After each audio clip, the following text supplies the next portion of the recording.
Can heavy rain damage my HVAC system? Yes, heavy rain can damage it if water gets into the electrical parts, the control board, or the outdoor unit and causes rust, shorts, or clogged drainage.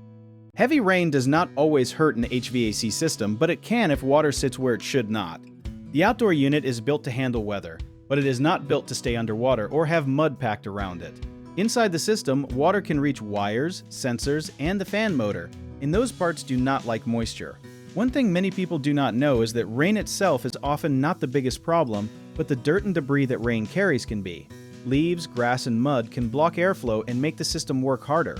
If water keeps pooling near the base of the unit, the metal parts can start to rust over time. You should keep the area around the unit clear and make sure water can drain away from it. After a storm, look for standing water, strange sounds, tripped breakers, or weak cooling, because those are early warning signs. A common mistake is thinking the outdoor unit is completely waterproof, because it is weather resistant, not flood-proof. If the unit was under several inches of water, turn it off and wait for a trained technician to check it before using it again. Another mistake is ignoring small problems like a dripping sound or a musty smell, because those can mean water got into places it should not be. A good habit is to check the drain line, keep bushes trimmed back, and remove leaves from around the unit.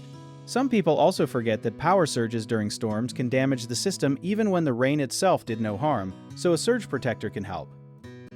If you need help with a project, search for trusted, affordable local contractors at www.bighomeprojects.com. Another option is to download our app, Jobit Tier, where homeowners and property owners can list jobs and have home service experts and contractors reach out and message you back with their estimates.